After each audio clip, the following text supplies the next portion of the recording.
call this meeting to order on June 25th, 2019. Welcome, everyone. We're going to get started tonight with roll call. Commissioner Abraham? Present. Commissioner McElroy? Present. Commissioner Watkins? Present. Commissioner Wilson? Present. Mayor Harless? Present. And Commissioner McElroy, would you lead us in the invocation tonight? Yes. Please stand with us. Let us pray. Our dear Heavenly Father, we pause tonight and thank you how you have been with our community through a difficult week of storms. We thank you for protection, that there was no life taken. We thank you for city employees and neighbors and friends that have worked hard to pick up the city and put things back together. And we just thank you for the blessing of relationships where we help one another. And we pray tonight that you would give us your wisdom as we make decisions, that we would have just knowledge and information beyond anything we thought we had to make the very best decisions for our community. And we ask all of this in Jesus' name. Amen. Amen. Thank you. Please join us in the pledge. I pledge Allegiance to the flag of the United States of America and to its republic for which it stands, one nation, under God, indivisible, with liberty and justice for all. Thank you all. You may be seated. City Manager, are there any additions or deletions to tonight's agenda? No, Madam Mayor. Thank you. All right, we have some special guests in the audience tonight. First off, we have Lucas Bremer with the Alzheimer's Association, who's here for a proclamation on behalf of the Awareness Month. Hi. Hey, how are you? Hello, everyone. Again, my name is Lucas Bremer. I'm the advocate for Western Kentucky for the Alzheimer's Association, along with my teammate, Kimberly Fonda, who's in the audience. We really appreciate the mayor for this, and if I could just take a couple minutes and explain what we do here in the Commonwealth and across the nation. Alzheimer's disease is the 6th leading cause of death in Kentucky. A total of 73,000 people in this state are living with the disease. Every 65 seconds, another person is diagnosed. There are over 5 million Americans also living with this disease, and could have as many as 14 million by 2050.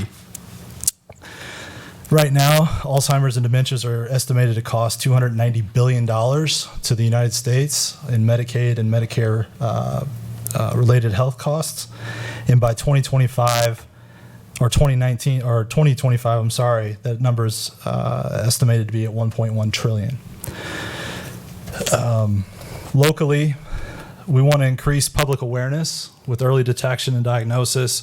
We want to be able to build a dementia and Alzheimer's capable workforce, which I know that is a top thing right now with the baby boomers retiring and getting older. Also, we want to increase access to home and community-based services and keep seniors in their homes as long as possible. So those are some of the legislative items that we're doing both in the state of Kentucky and at the national level in Washington, D.C.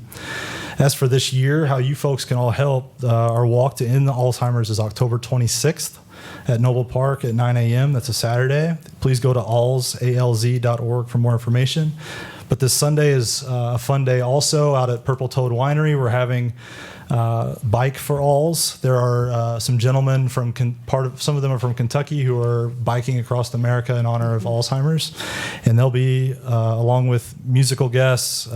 It's called Bikes, Brews, and Barbecue out of Purple Toad on Sunday. Tickets for that are $20. So appreciate it. Thank you so much for bringing this to our awareness. I'm going to read this proclamation, then I'll come and hand it to you for a photo op. Whereas Alzheimer's disease, a progressive neurodegenerative brain disorder, tragically robs individuals of their memories and leads to progressive mental and physical impairments, and whereas Alzheimer's is the 6th leading cause of death in the United States and is the only cause of death in the top 10 that has no cure, no treatment, and no way to slow its progression, and whereas more than 5.8 million people in the United States are living with Alzheimer's, including 73,000 in Kentucky, and whereas there are over 293,000 dedicated caregivers who provide unpaid care at home in our state, valued at nearly $4 billion. And whereas according to the National Institute on Aging, Alzheimer's disease also indirectly costs businesses up to $37 billion a year in lost productivity for employees who miss work or leave their jobs to provide care for a relative. And whereas researchers in Kentucky and around the world continue their effort to develop scientific discoveries that could one day bring about a world without Alzheimer's disease. And whereas with early detection and diagnosis, individuals and their families can gain access to treatment, medications, enroll in critical research trials, fully participate in planning for the future, and receive help and support from the Alzheimer's Association. And whereas there is a need to raise awareness about Alzheimer's disease and to honor all of the caregivers who support and care for loved ones with Alzheimer's disease. Now, therefore, do I, Brandy Harless, as Mayor of Paducah, Kentucky, declare June 2019 as Alzheimer's and Brain Awareness Month, and do commend this observance to all of our citizens to join in honoring all Kentucky families affected by Alzheimer's disease. Thank you. Absolutely.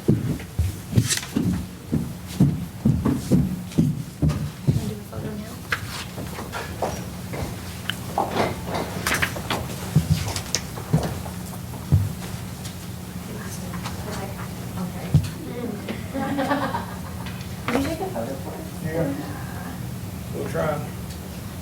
You can sit probably, say I think so. Yeah. It's like my phone, I can handle it. Yeah. There you go. You all want everybody in?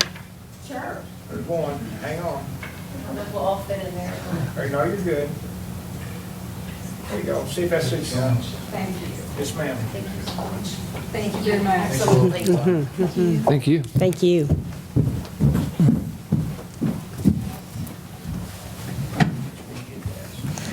Okay, next up, we have a group of very special guests who are hiding out in the atrium, who we'll bring in just a moment. And we have Suzanne Clinton with Sprocket here. Unfortunately, Susan, she did make it! Yay! Excellent. All right, from the library is also here to tell us a little bit about Lemonade Academy, and then we're going to graduate some very impressive entrepreneurs. Yes, thank you, Mayor and Commissioners. It's a pleasure to be here with Sprocket tonight and our very first graduating class of Lemonade Academy. As you may know, this effort is a partnership between Sprocket, the McCracken County Public Library, RISE West Kentucky, as well as the Paducah Area Chamber. And I think you see some of our very cute lemonade stand scrolling that happened this Saturday. The program touched on many different lessons: business, marketing, hospitality, philanthropy. The kids actually applied for a business license through your own finance department, actually an exclusion. So as long as they made less than $600, they did. And I'm pretty sure most of them are under the limit, but that could change next year. Really, it's a really great connected learning experience that touches on so many different aspects of starting a business and being part of the community. And when these kids have their first big business idea, we absolutely want them to implement it right here in Paducah, McCracken County. And we're starting early with teaching them and giving them a basis for which to jump from to do that. So we had kids making money for everything from college. Some supported the Humane Society, many picked a charity, the Moses Basket, and this despite the weather, as you may recall, was a bit inclement. On Saturday morning at 7 o'clock, we were having a little bit of a tiny bit of panic. So despite that, 11 stands were operational on Saturday. 7 will set later at a time to be determined because of the weather interfered, and then we have 1 that is actually set for Saturday. So with that, I think, Susan, do you have anything to add? You did beautifully. I just want to thank the business community for really embracing this program. We had so many businesses willing to host stands, and that made this program possible and equitable for all the kids involved. So I just want to thank them for that, and thanks to the Chamber for helping facilitate that matchmaking. Great. Roger?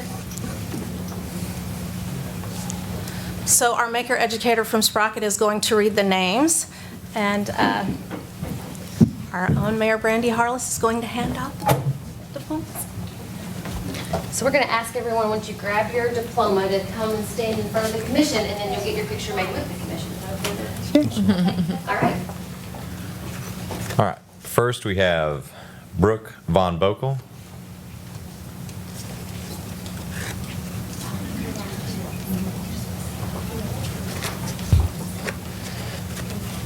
Caitlin Wagner.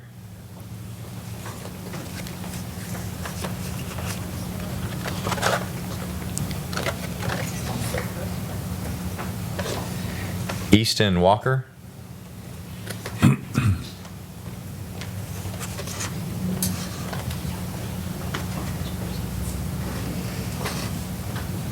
Emily Swafford.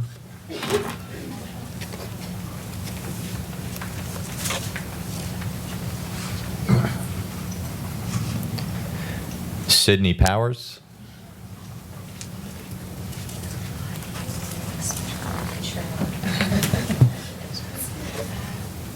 Izzy Powers.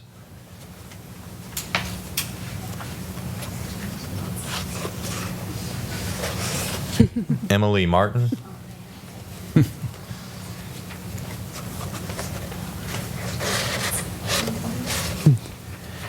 Xavier Lofton.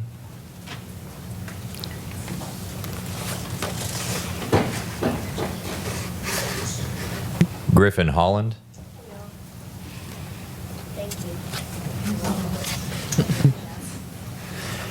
Amos Holland.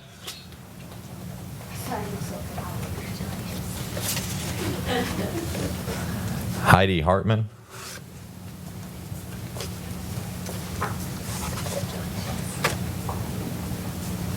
Calvin Eckenberg.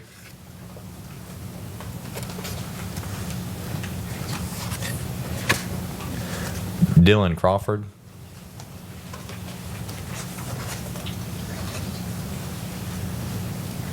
Ava Coffey.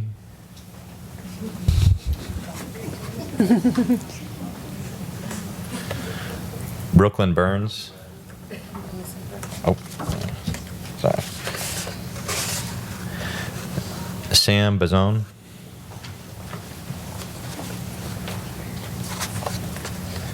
Michael Andrews. Let's give them all our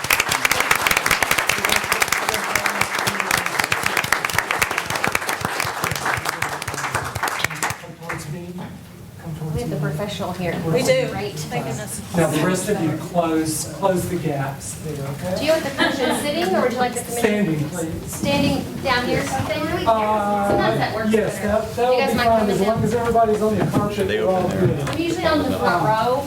Maybe not tonight. You want us to come around behind them? Yes, please. Hey Wayne, do you want them to show I their want to take one diplomas? step up. You want them to open their diplomas up so I can show There we them? go. Yeah, open up When your I say behind diplomas, us, I mean kiddos, they're gonna so cover we me can up. see them. We're gonna put the commissioners in behind you. Go to the sticky notes I've collected at the top. That's great, hang on to them. Okay, look straight ahead. Smile.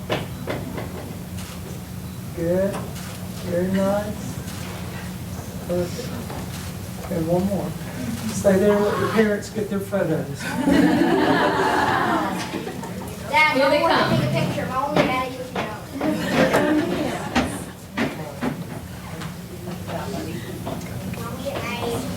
Mommy, All right, congratulations, everyone.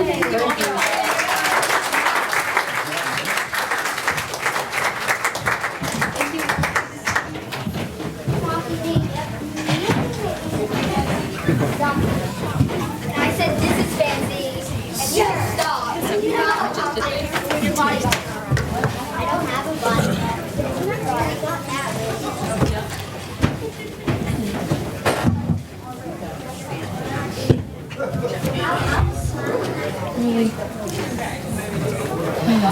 Such a great thing. Today lemonade, tomorrow the world. All right. I love the entrepreneurial spirit. It's wonderful. All right, we're going to move into business now. Items on the consent agenda are considered to be routine by the Board of Commissioners and will be enacted by one motion and one vote. There will be no separate discussion of these items unless a board member so requests, in which an item will be removed from the consent agenda. Does anyone have anything they would like to remove tonight? All right, I'm going to ask the city clerk to read the items recommended for approval.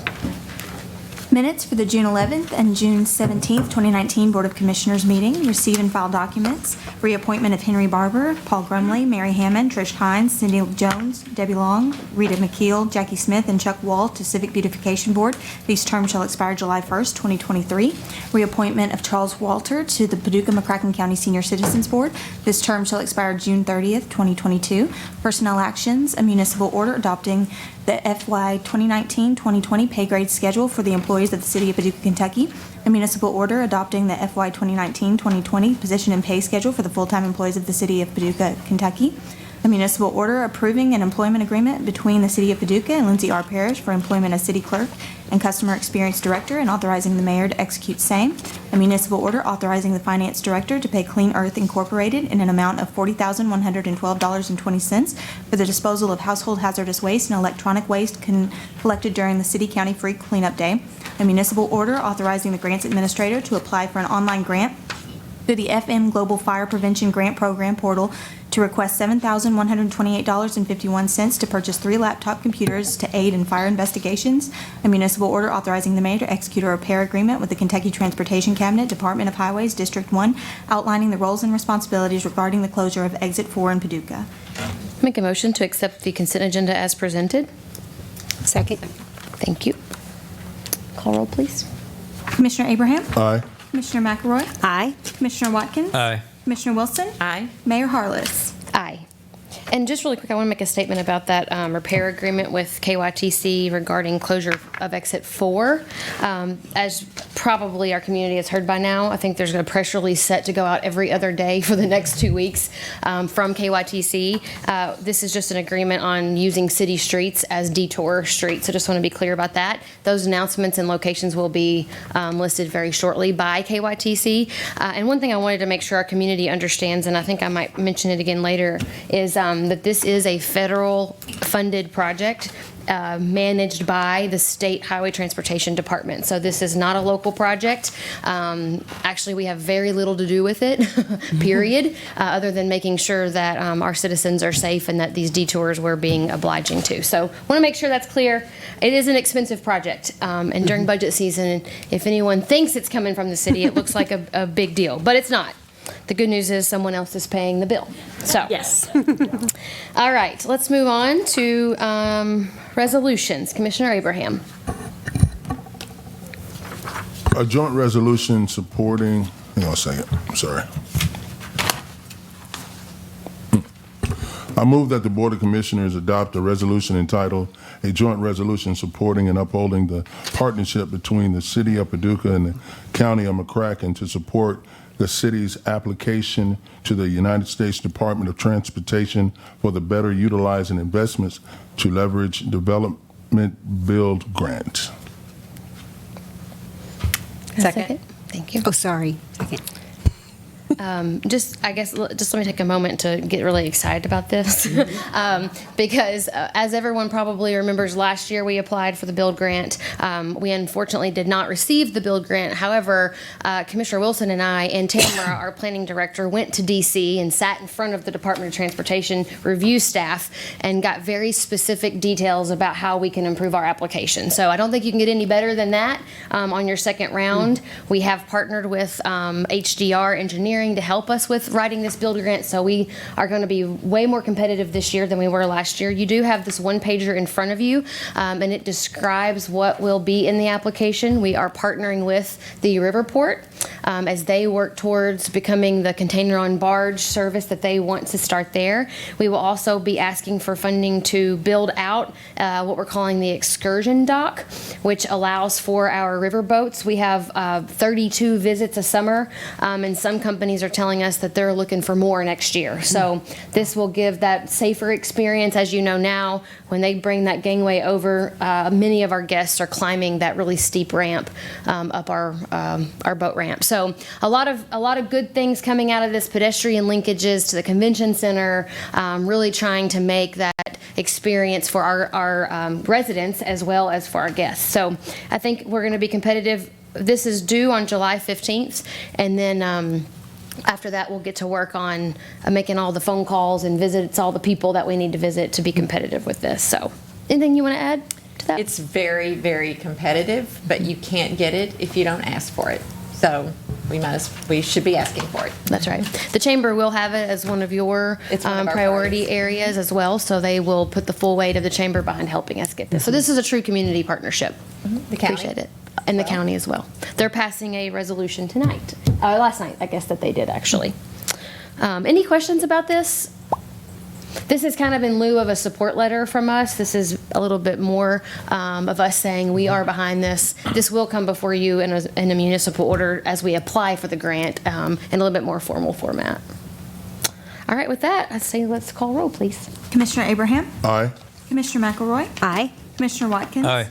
Commissioner Wilson? Aye. Mayor Harless? Aye. Thank you all very much. And Commissioner McElroy. All right, just a second. Okay, yes. All right, I move that the Board of Commissioners adopt an ordinance entitled, an ordinance amending ordinance number 2018-06-8537, entitled, an ordinance adopting the City of Paducah, Kentucky annual operating budget for the fiscal year July 1st, 2018 through June 30th, 2019, by estimating revenues and resources and appropriating funds for the operation of city government. This ordinance is summarized as follows: that the annual budget for the fiscal year beginning July 1st, 2018 and ending June 30th, 2019, ordinance number 2018-06-8537, be amended by the following reappropriation. Transfer $750,000 from the FY 2019 General Fund Reserve to the flood wall cash match project account. Second.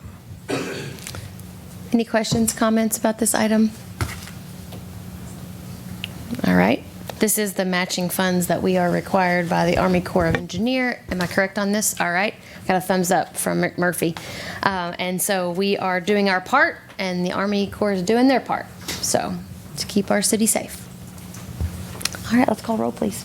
Commissioner Abraham? Aye. Commissioner McElroy? Aye. Commissioner Watkins? Aye. Commissioner Wilson? Aye. Mayor Harless? Aye. Commissioner Watkins. I move that the Board of Commissioners adopt an ordinance entitled, an ordinance adopting the City of Paducah, Kentucky annual operating budget for the fiscal year July 1, 2019 through June 30th, 2020, by estimating revenues and resources and appropriating funds for the operation of city government. This ordinance is summarized as follows: adopting the City of Paducah annual budget for fiscal year July 1, 2019 through June 30th, 2020, by estimating revenues and resources and appropriating funds for the operation of city government at $71,327,330, and summarized by fund as follows. Have fun. I thought this was your territory. The General Fund, $35,973,950. MAP Fund, $1,517,000. Investment Fund, $6,039,470. CDBG Fund, $200,000. E911, $2,228,830. Court Awards, $68,250. Debt, $3,723,960. CIP Fund, $3,755,000. Bond Fund, $2,136,065. Solid Waste Fund, $6,396,215. Section 8 Fund, $92,810. Transient Boat Dock Fund, $96,725. Civic Center Fund, $107,860. Rental Fund, $132,210. Radio Depreciation, $43,905. Fleet Fund, $594,150. Fleet Trust, $1,819,000.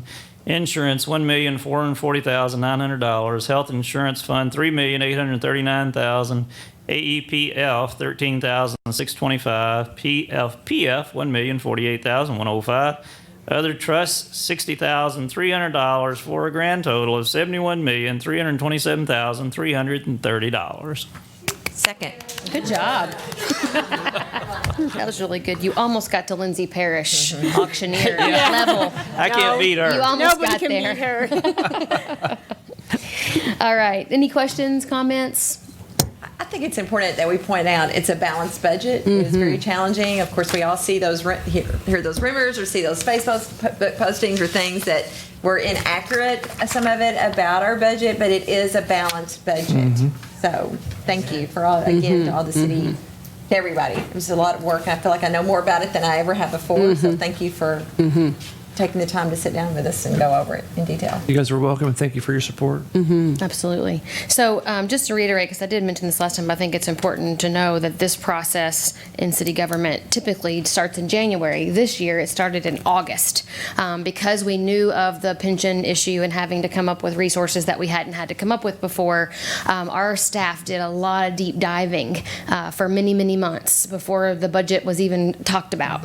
And then Jim, as the new city manager, came in and I think went deeper than most do. So thank you for that work. And I agree. I think I know way more about it this time around than maybe the last time.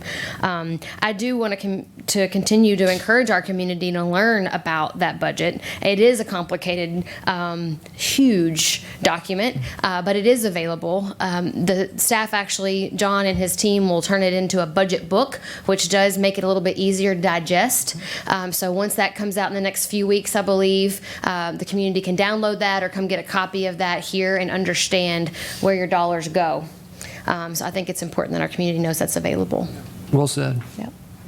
All right. With that, let's call roll. Commissioner Abraham? Aye. Commissioner McElroy? Aye. Commissioner Watkins? Aye. Commissioner Wilson? Aye. Mayor Harless? Aye.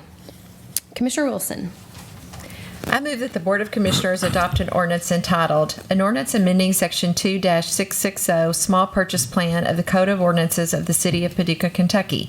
This ordinance is summarized as follows. This ordinance amends Section 2-660 Small Purchase Plan to raise the cap on small purchase procedures from $20,000 to $30,000 to match the recently amended Kentucky Revised Statute, KRS 45A.385.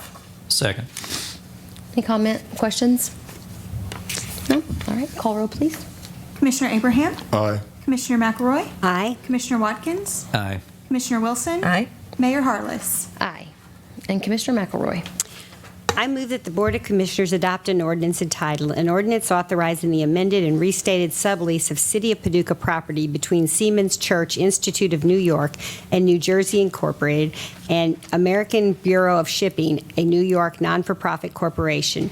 This ordinance is summarized as follows. The City of Paducah owns property located at the northwest intersection of Kentucky Avenue and South Water Street, which it leases to Siemens Church Institute of New York and New Jersey Incorporated. On May 5, 2015, the Board of Commissioners approved a sublease between the SCI and the American Bureau of Shipping for office space in a portion of the real property leased by SCI. This ordinance authorizes an amended and restated sublease between SCI and ABS. Second. Questions, comments? No? All right. Call roll, please. Commissioner Abraham? Aye. Commissioner McElroy? Aye. Commissioner Watkins? Aye. Commissioner Wilson? Aye. Mayor Harless? Aye. Commissioner Watkins. I move that the Board of Commissioners introduce an ordinance entitled, An Ordinance Amending Chapter 2, Article 5, Departments, Section 2-211, Establishment of the Code of Ordinances of the City of Paducah, Kentucky. This ordinance is summarized as follows. This ordinance amends Chapter 2, Article 5, Departments of the Code of Ordinances of the City of Paducah, Kentucky regarding the establishment of city departments. This ordinance is being amended to separate the clerk's office from the general government department, rename the general government department as the administration department, and create a new department to be known as the customer experience department. Second. All right. I took your thunder away because I missed a section. I'm sorry. That's okay. No, this is basically the nuts and bolts behind the creation of the customer experience department, which will lead into the New Day initiatives that we're rolling out this Friday. So it's very exciting, very exciting times for us. And of course, the previous action of this board appointed the first customer experience director, and she sits on this dais with us. Congratulations. Thank you. All right. Let's go backwards since I missed something. Commissioner Abraham.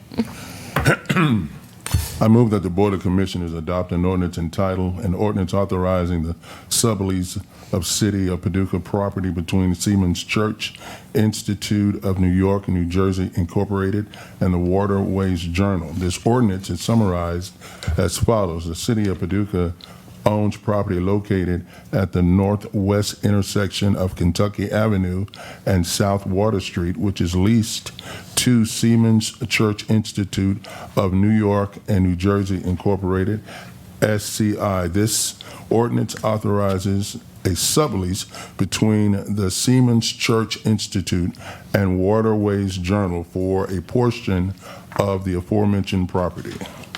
Second. Great. Call roll, please. Commissioner Abraham? Aye. Commissioner McElroy? Aye. Commissioner Watkins? Aye. Commissioner Wilson? Aye. Mayor Harless? Aye. All right, next on the agenda is a discussion item, and that is the Mayor Commission Protocol Operating Guidelines discussion. So I'll get us started just by educating our audience and also those watching at home. On August 11th, 2009, there was a municipal order adopting revised Mayor Commission Protocol Operating Guidelines. And so with this new commission, we have decided that we will consider if there are any things that we would like to update and or change to those now that we have a new commission up here on the bench.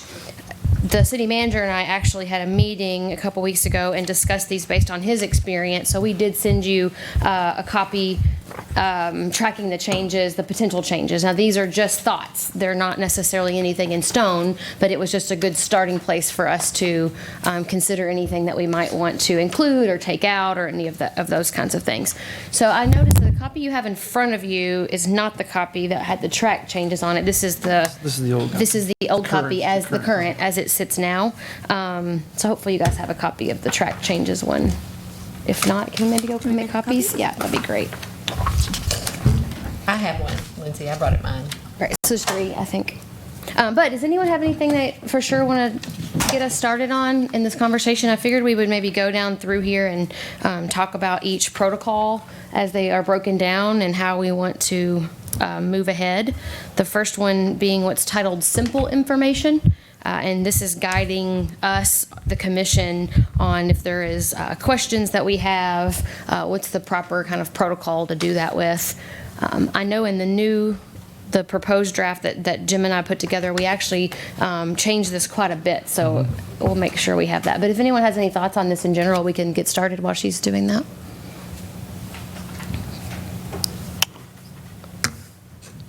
This simple information. When we let me back up.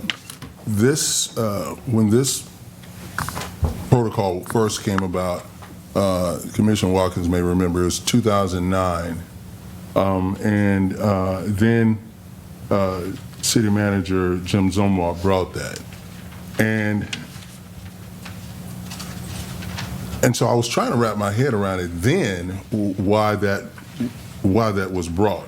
Now I understand the process of information coming and going from employees to department heads to city managers. But as far as the elected officials are concerned, simple information, that is picking up the phone, calling the city manager, asking about whatever it is on that elected official's mind. And don't have a problem with that at all. I think most of us do, all of us do that. So as we get into this, I'll probably have some more questions about it, about why we're doing it, and I'll save those comments. Okay, so Commissioner Watkins, were you on the commission when this happened in 2009? I was. Okay. I remember us discussing it, the city manager bringing it up, us voting on it. I was sitting here trying to think. I don't recall that there were any major issues or problems at the time other than just seeking a clarification of the proper protocol of communication top to bottom from the commission to the city manager to the department heads and directors and then through them on down. I just think it, as best I can recall, it was just a clarification for everyone's personal benefit at the time. I just don't recall that there was a major problem or issue at the time. That's kind of what I was assuming, Commissioner. It sounds like you might not be in favor of this type of protocol. You remember how you voted. You remember how that ended up, though. I mean, that flow of information that didn't end up too well, because the the information that, just information that decision makers need to make decisions wasn't accurate. And it ended up getting us in a tight spot. Oh, yeah, I recall. Yeah. One of them I brought up. Yeah, so that didn't go too well, and it was marketed as this. You know, we just want to flow, make sure everything is flowing, and folks understand chain of command and protocol, and everybody understood that. But then it turned into something else. So what I'm saying is experience has shown that when we start talking about protocol and information, which we all depend on because we're not down here 8 hours a day, so when we get information, we need that information to make decisions. We want to make sure that it's all the information. And the reason I say that is because what Commissioner Watkins just talked about. The last time this was introduced, it crashed and burned, and it was not good at all. Are you saying this entire thing crashed and burned, like every item that we're about to talk about? No, I'm talking about the information, which this is basically all about information, and the commission getting what they need to do their job. And that, since this is when 2009 was when this was introduced, this prototype was introduced, it didn't bode well for the city. So I just want to make sure that as we move through this, we're not setting up barriers for ourselves when we need what we need to do our jobs that we took oath to do. I would just add to that, and Commissioner Abraham, Mayor Pro Tem Abraham, has some very valid comments there, because I remember all the mess that happened back then. And the problem wasn't, though, with the protocol. It wasn't with the chain of command. It wasn't with the proper procedures. It was with a certain individual who was concealing very important information from the commission and the mayor, and we got it from other channels and had to take some action accordingly. But the problem wasn't the document. The problem was a person in the chain of command who wasn't sharing information. Right. And no document could prevent that Yeah, from happening. right. I mean, there's not a document on the planet that could prevent that. So good on you guys for paying attention to that. So I guess, can we all just level set here and say that we all believe that this thing is not magic, and we understand that this is just a guideline that we can all get on the same page on, and then also to share with our staff to be on the same page for the way things flow. I mean, if it works that way, it works that way. We'll just try our best. Can we set on that reality? Okay. All right. So if you'll take a look at the document that Lindsay made a copy of, we did clean this up a little bit. So let me just go over that with you all, if you don't mind. The readily available information, if you know what department has the information, of course, go to the leadership team member, as Commissioner Abraham was mentioning. I mean, we have to have information to make decisions as a commission. If you don't know, then, and you don't know which department, then the city manager's office will help with that. If there is information with any kind of political context, decisions that we're making, policy decisions, those kinds of things, then go to the city manager's office, which Commissioner Abraham pointed out we typically do. I think all of us have regularly scheduled meetings with the city manager, so we have that already kind of baked in. Information about personnel or individual city employees, it says go to the human resources director or the city manager. So it's a little bit more clear, I think, than the one from 2009, just to make it a little bit more obvious.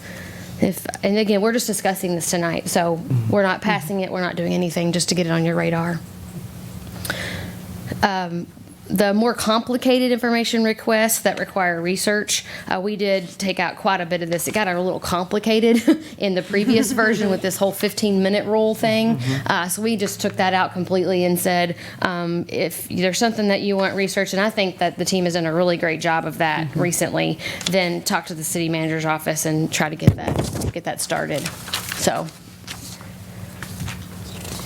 I'm going to keep moving on until somebody stops me. Well, we okay? do that. Okay. I'm pretty sure we all do that, I'm assuming, currently. If there's something that we need that's going to take a certain amount of time, and we don't put a time limit on it, like I need it in I need this in 20 minutes, but most of this is common sense stuff. Yeah, it really is. Yep. That's why I like to clean it up a little bit. Like the whole 15 minutes rule thing is just, I think, not common sense stuff in a lot of ways. It makes it complicated.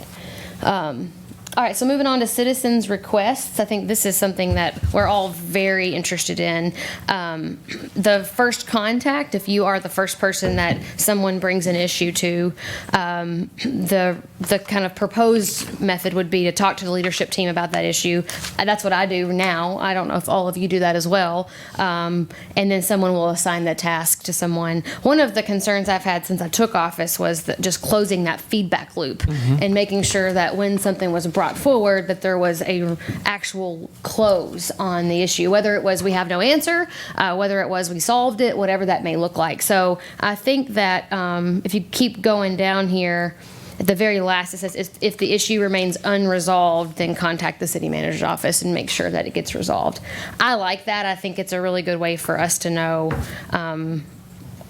if something was actually taken care of. I like what you said there too, because what I've been preaching from the pulpit to the leadership team members that are all in the audience, they hear me say it all the time. It's critical for that feedback loop to get some closure and to be able to get that information back, because it's like, for example, Commissioner Abraham had a request today about the status of the statue and the repairs for the statue, and making sure that once that response goes out, we do the research, we find out what's going on with that, and to follow up so we can seal that loop. You know, we fulfill that loop and get that closed, don't leave it hanging, that type of thing. That's what we're working on. That's been part of all their evaluations as well, is making sure we close that feedback loop.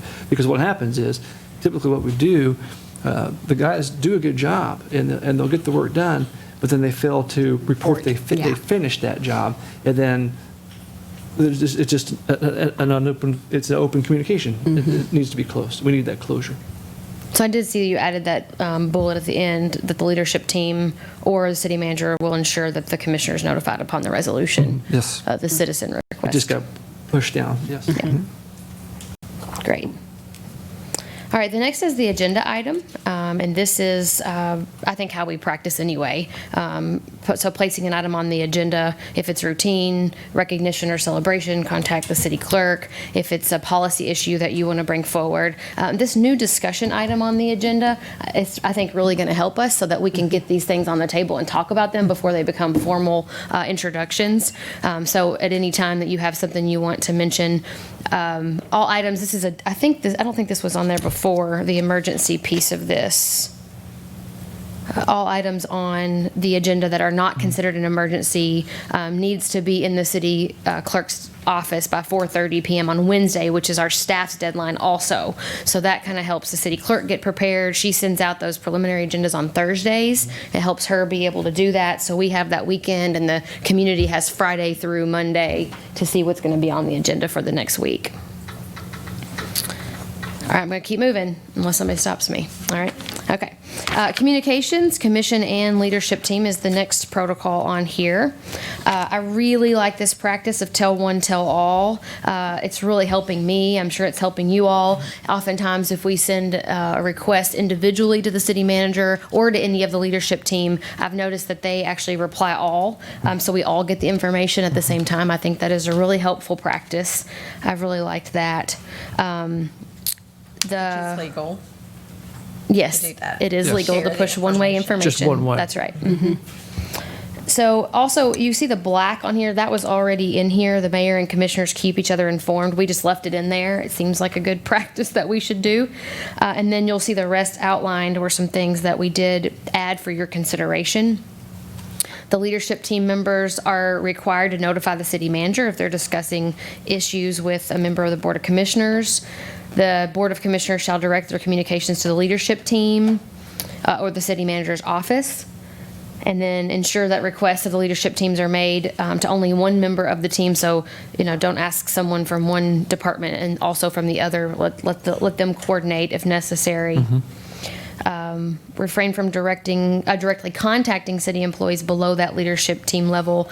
This is especially important after hours, as most of the employees are FLSA non-exempt employees, and our inquiries actually create overtime compensation problems. So we want to be thoughtful about that labor law and make sure we're abiding by it. Has that happened? Yes. And I guess if you're unsure if an employee is non-exempt, you might want to ask the city manager or Martin to make sure. Yeah, I can fill you guys on that, yes. And let's see, where am I? Inquiries of the leadership team that occur after regular business hours or on the weekend will be processed the next regularly scheduled business day unless the matter is urgent. And please ensure the city manager is aware of that emergency request as well.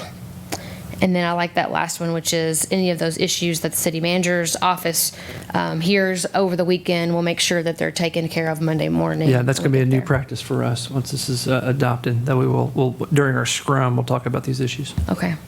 That way we'll get a fast chance to get back with the information the commission needs. That's great. I really like that because I know for me, oftentimes I'm doing city business on the weekends because I have other business during the week. So it's a catch-up time for me. And I should be starting my emails with, I don't expect you to return them, but I keep forgetting to do that. But I like that practice that there's not an expectation from our team unless there is some emergency that they respond to us. The city manager said he's okay with responding to us. Yes. Okay. All right.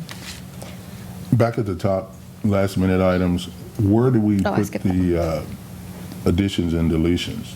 Because that's a spot where you could add something, and usually if that's being added, that's coming right now. Mm-hmm.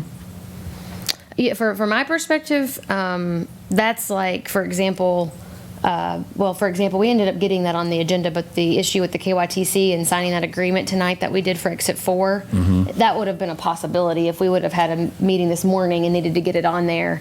That's kind of an example of that kind of thing for me.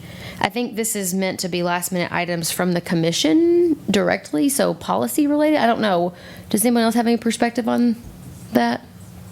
What we're trying to do is make sure we stay transparent with the publications put out to the public, making sure that the information, they have a chance to know what's going on with public business, and making sure that we get it on the agenda unless it is an emergency. If it's an emergency situation, we need to move fast, of course, that's where an addition would come in.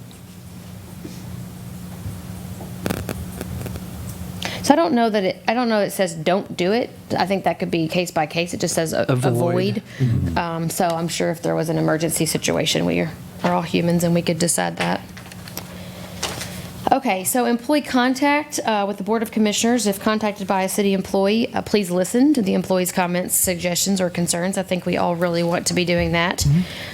Direct the employee to follow the administrative process designed to assist the employee to get their concerns addressed. That process will be through administrative policy or by a collective bargaining agreement. We did receive an update proposal, for that policy, and we can discuss that at a further meeting if we want to. I do want to make sure we're comfortable with that before we pass this, so that we can know that we, again, have a feedback loop and we know that things are getting taken care of, and want to do that. Any thoughts on that?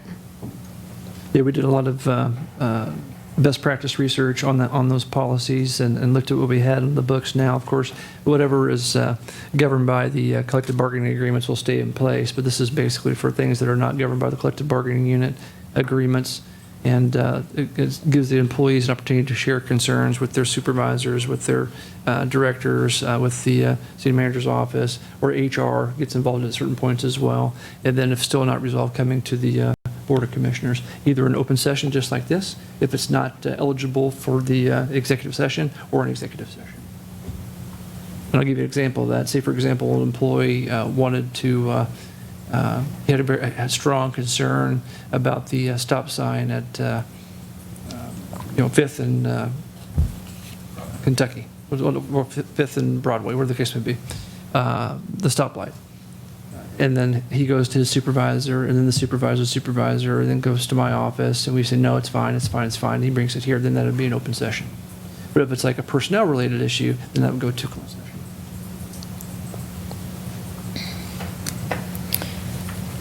All right. Following that this is a little bit left over from the last 2009 protocol, also is to inform the city managers of the contact if there's a need for follow-up or information that he may not be aware of. I think we all do that. And then once the matter is resolved, the leadership team or the city manager will inform the commissioner. All right, moving on to commission meetings. We didn't do much here. They're all televised, as we know. And it does say at the mayor's discretion, audience may speak on agenda items when they come up for commission action. I think that's just because I chair the meeting, not because anyone else doesn't need to have a say-so in that. We are not required by Kentucky law to allow public comment at our meetings, but I think we all want to, so we do that.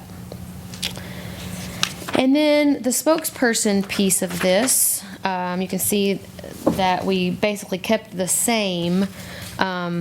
This is the part where I am not 100% comfortable with what's here. I don't know why in 2009 you guys would have, where that came from, that the mayor needed to be the spokesperson for policy matters.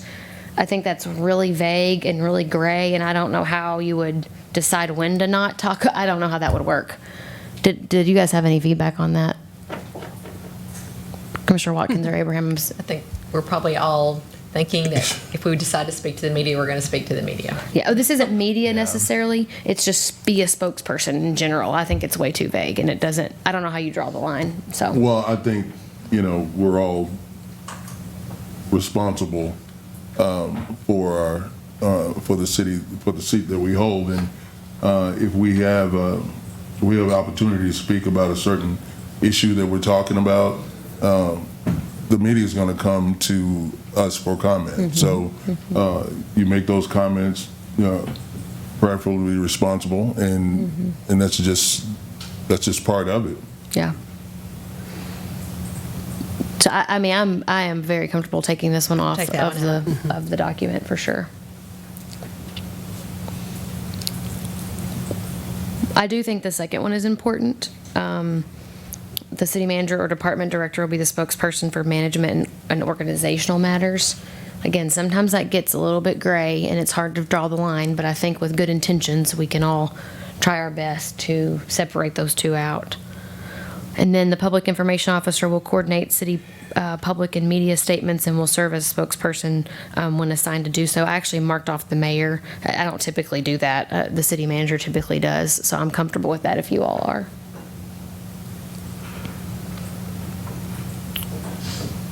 And then this last piece on this document, I told the city manager I think we should take off. It did not read well for me the second time around. Actually, the city manager pulled this from his experience in Effingham, but I don't understand it enough to be able to live it. Yeah. So. And basically the genesis of this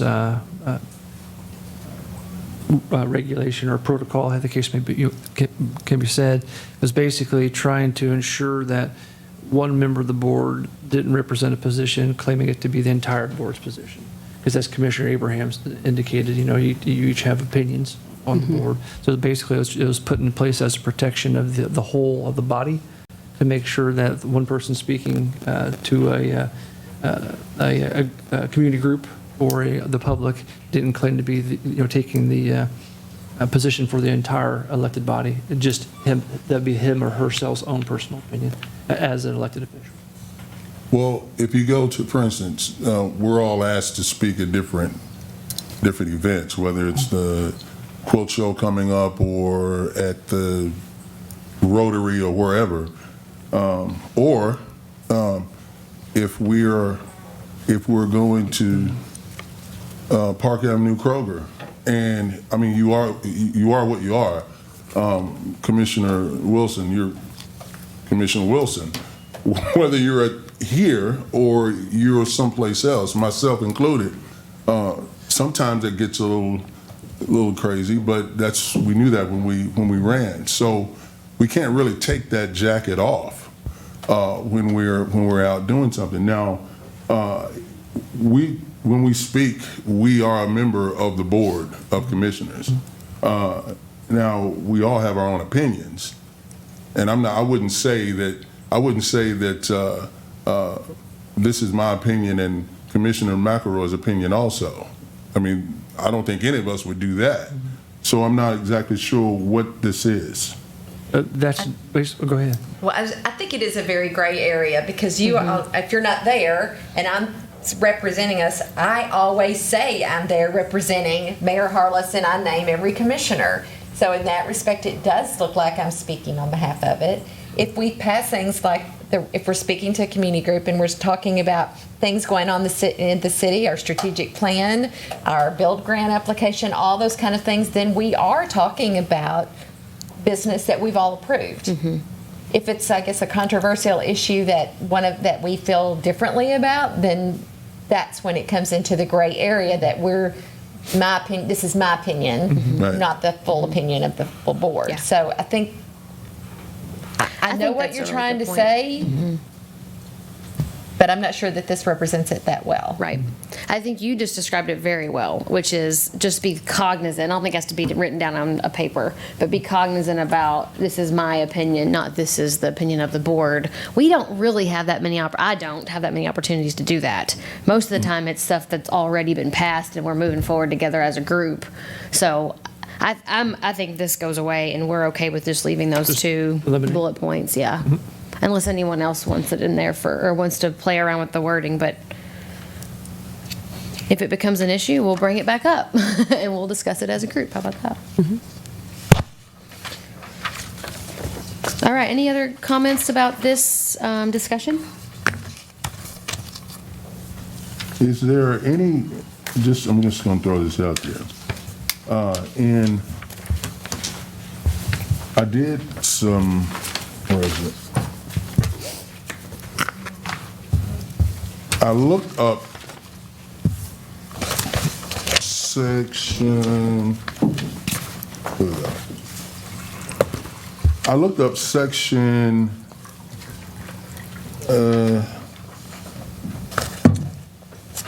83A 150, section 6. I know exactly what that is. You do? It's a spelling bee. And this is, and it was interesting looking at that because. Are we talking about KRS statutes right now? Yeah. Okay, just to make I sure. mean, is that? Okay. Are you going to KRS. describe? Are you going to describe? It is not coming to me as a photographic memory. Exactly what you're talking about. Well, here's the reason I'm bringing that up because it talked about in there. It makes a distinction between Board of Commissioners and the majority of the Board of Commissioners. And every time it mentioned the Board of Commissioners, it was right before actions were going to be taken. Like, you got to have a quorum, or we're getting ready to pass an ordinance or vote on something, which we all know requires a board, the majority. But in every other instance, it used the term Board of Commissioners, which we are all a part of. Whether we're sitting up here together, or like we just talked about, or not, we're all a part. And the reason I bring that up is because there's not anything within the organization that a member of this board can't do. We're talking responsible people now. We're not talking about folks running around doing things that's ridiculous. But for instance, as far as information, we talked about information. If a member of the board requests some information, they get that information.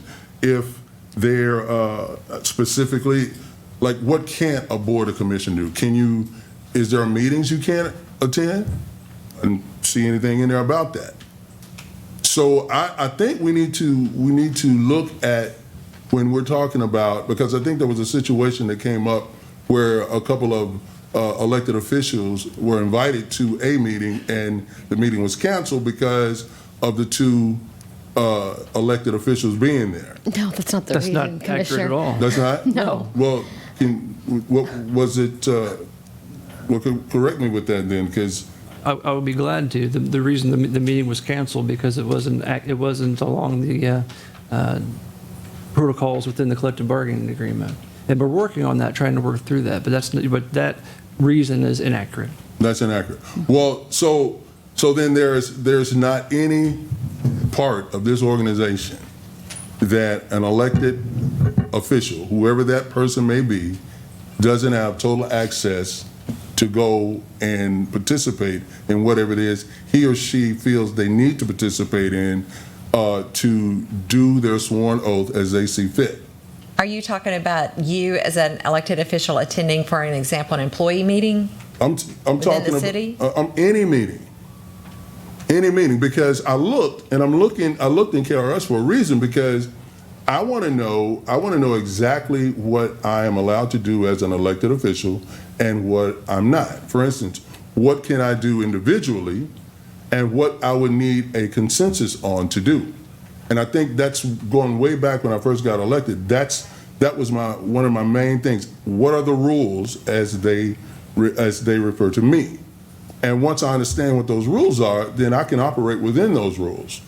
So I think if you look at that, and the only two distinctions that's made is majority of the commission, which means we're getting ready to vote on something, and then the Board of Commissioners. And there's nothing in there that says, okay, you can do this, but you can't do that. Then perhaps that should be addressed in the Mayor Commission Protocol Operating Guidelines. Because, would I feel comfortable with you picking out a couple of employee meetings to go to, or because when you do that, it does look like you are representing the Board of Commissioners. Well, that's why I brought that up, because unless they change the wording in the statute, then we can do what we feel we need to do in representing the position that we hold. And the reason I say that is because ultimately we're held responsible for whatever happens in City Hall.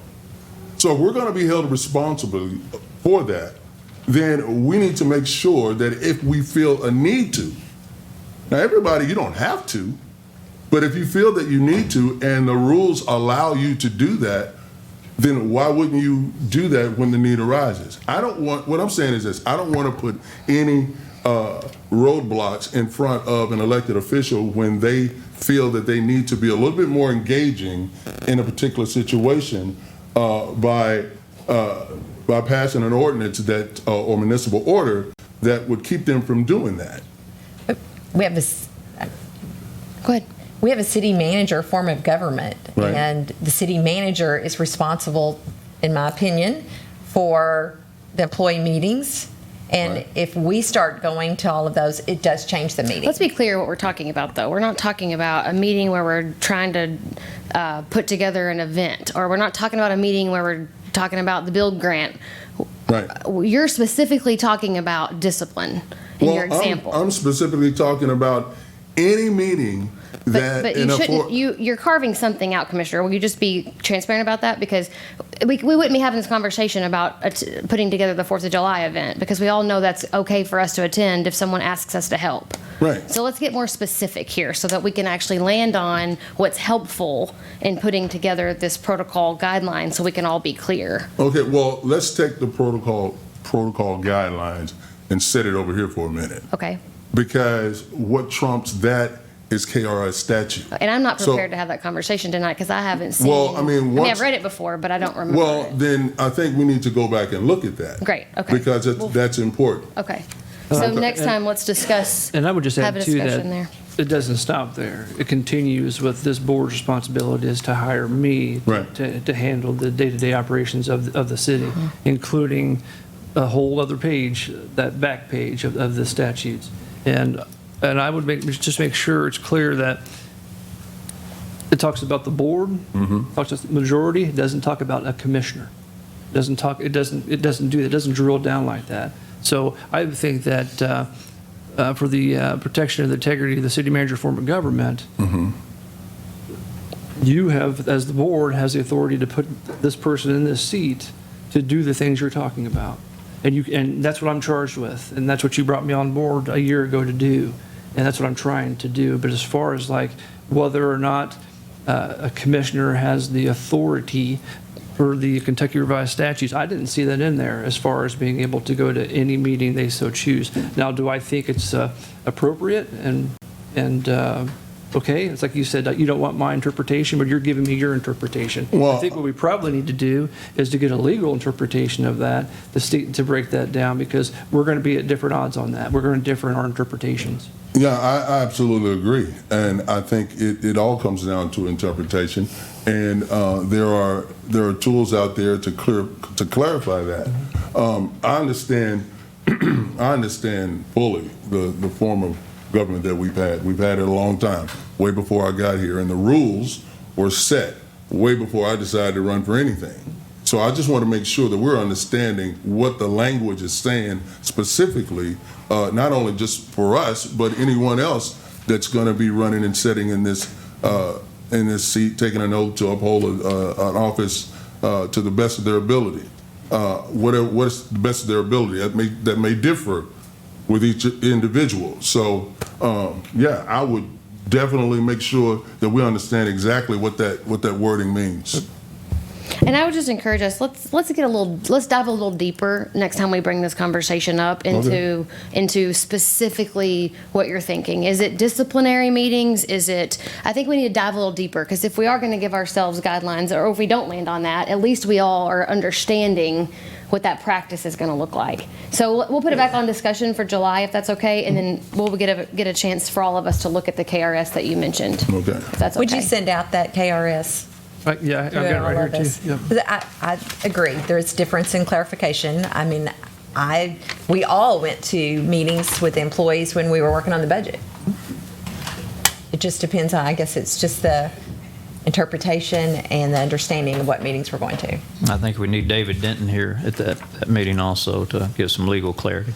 Or Stacy. One of them. Okay. Will do. Thank you. All right. Thank you all so much. I'm going to move on if that's okay with everyone. All right. Next up, we have comments from the city manager. Thank you, Madam Mayor. Just a few things. First and foremost, this Friday, New Day Initiative, 2:30 p.m. Be there, be square. And I know that Commissioner Wilson will not be there. She'll be out of town, but she'll be looking at our fireworks from the Grand Canyon. But You keep scheduling things when I'm gone. I do want to invite everybody in the crowd to come back and celebrate with us as we start the new day. It's very important, because one of the things I heard from basically day one was that we had some permit issue problems here, inspection problems here. We've had some customer experience problems here, and I heard the feedback, and this is a statement to the community that you've been heard, and that it's a new day in Paducah, and it starts this Friday at 2:30, and we have the creation tonight as we're working forward the new customer experience department, and we had a presentation about a month ago about the initiative and how we're going to turn customer service on its head, and I'm really excited, because local governments aren't doing this type of thing. You know, local governments really tend to lean into the bureaucratic tradition. We're stepping outside bureaucracy, making the customer first, and really taking a very proactive approach to it. And I really appreciate the board's commitment to this. It's a change. It's a big change moving forward. And, you know, we're joining the ranks of what I think the elite, and I appreciate the board's direction, guidance, and support as we step out on a limb, going out on a limb for the citizens. Have all of our local contractors been invited? Because I want them to know what we're doing. I want them to hear firsthand. We shared the printed flyer. I've asked we share it with them, and we've been getting the word out nonstop over the last couple of weeks, and we'll intensify our efforts and just sharing and spreading the word. So to everybody you know, and we talked about the chamber meeting last week as well. Just promote it, share it. We're going to have a great day that day, but as I've talked to leadership team members during their evaluations, this is the shock and awe. You guys remember back to the Gulf War? You know, it was the shock and awe. It's the bang, but you have to have substance behind it to get the victory. And so basically, this is the shock. We're starting the process. It's going to be, you know, some explosions out there of flavor with Dippin' Dots. And then we're going to have some DJs. We're going to do miniature golf. We're celebrating. And then the substance has to come. This is the icing to the cake. And we need the cake as the substance. And the cake is going to be making sure that our actions back up our words. And I appreciate you guys' support, as we realign those positions, taking our existing staff, repurposing them to be able to put a customer-centric, focus on that. And I appreciate that. And I just got on my soapbox here. Get off of that. Is the czar going to be there? Is she the czar? Czar. She'll be there. And she'll do some public speaking, too. Whoa. Yes. I'd also like to Not auctioneering. Not auctioneering. No, I say not slow that it quick. out. Slow it down. We'd like to invite the commissioners to our third installment of the all-city employee meeting scheduled for July 1st. That's our third one. We'll be at the amphitheater out there in Bob Noble Park, and we'll be addressing the team at I believe it's 9 and 10:30 if my time is right. We'll have two different engagements. We're trying to get everybody out there talking about what we accomplished in fiscal year 19, what we're looking to accomplish in fiscal year 20, and then kind of celebrating some of our wins, of course, but then also just sharing a message of the last meeting we talked about our values and talking about being the best. Our banner's right over there, but tell them that, it's time. It's FY20, it's time to raise our expectations, raising the bar. We're expecting more in FY20 as we push forward and sharing that message with them. And then also let the Board of Commissioners know and the watching public know that we are currently in the process of collecting the storm debris, all the limbs that are down over the weekend. Of course, we had the Friday storm, the Saturday storm, and the Sunday storm. Our crews were out working all weekend. We've had an all hands on deck effort, and they continue to work daily on that issue. And so we're picking up storm debris throughout the community. And as you go down the roadways and see piles and piles of brush, we'll be out there gathering it up. And we did suspend the call-in policy for the storm. So we're out there trying to pick those up. That will continue to occur over the next week and a half. And then July 4th is just around the corner, and Commissioner Abraham's going to bless us with another rendition of his singing. I'm looking forward to that evening. I'd love to do it. Yes. So we're looking forward to celebrate the holiday. This year we're going to be at the Farmers Market parking lot to celebrate that due to the flood levels. Of course, the river continues to rise, and so we had to relocate that, but it's still going to be a great day of celebrating. Look forward to seeing you guys out there if you can make it. And then just want to say a big thank you to the leadership team members here that were involved with the budget meetings, as the mayor talked about, from August, and also the Board of Commissioners for your support and help through the budget process. We had to make some tough decisions even before January, and then we implement those decisions inside the budget that you guys approved tonight. We thank you for that. And then I want to send out a big thank you to John and his finance team, and Audra in particular as well. They really did a huge lift, and it's very much appreciated. It's been I've been doing, this is my 16th budget, and John has made this my easiest one. And it was really good work. It was a good teamwork effort. And with that, I'll stop. Thank you. That's good. That was really good. Great updates. Speaking of storm debris, we did a neighborhood walk yesterday in the north side, and we have those little clampers that pick up trash and buckets we carry around when we're walking, and we cleaned out at least 4, right, Michelle and Tamara? 4. Oh, way more than that, Rick. Many of the storm drains. We put the leaves out of the storm drain onto the little curb so that when the trucks came along, they knew what to get. So, you're welcome. You want to say something? Sure.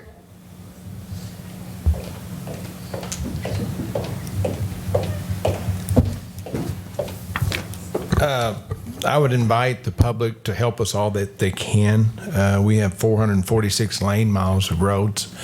And so if we could have all of the local residents, just if they see debris, in the ditch or in the curb or gutter, if they could pile that up for us, that would be great. I've instructed all of our EPW staff for the next 2 weeks. That's all we're going to be doing is just collecting storm debris. And it's going to be coming out. Everybody's domestic schedule is not the same. That's right. Some people work on the weekend, some people work or the days off are on the week. So we're going through the zones and we're going to making a concentrated effort. But just today I learned that we have several trees that are in some of our undeveloped alleys that have fallen in people's backyards, and I've been out with insurance adjusters today with them for that. So we have a lot of work that's not in the right of way. It's actually in the real estate or right of way that we own that is undeveloped. So we have a lot of stuff down, and we have our entire EPW crews working on this. But any help that the local adjacent residents can give us to pile it up, we'll be more than glad to pick it up. We suspended, I believe Pam put this out today, we suspended our grinding operation because we actually had folks coming with trailer loads of stuff that they collected themselves by all means, and saying, yeah, we could use that help, shut the grinding down, bring it all to the compost yard, and that'll help us as well. So if we get Great. that'd be great. Thank you all. Thank you. Thank you for your work. Appreciate it. Any other comments from the commission tonight? No? All right, we do have one public comment. Mr. Randy Beeler is here. Are you speaking? First year, Mr. Hart. I'm gonna stand down. Okay. Well, thank you. All right, with that, Commissioner Wilson, we have an executive session tonight. I move that the board go into closed session for discussion of matters pertaining to the following topic: issues which might lead to the appointment, dismissal, or disciplining of an employee as permitted by KRS 61.8101L. Second. Call roll, please. Commissioner Abraham? Aye. Commissioner McElroy? Aye. Commissioner Watkins? Aye. Commissioner Wilson? Aye. Mayor Harless? Aye. And we will come back out to adjourn without any action. And we're going downstairs, everyone.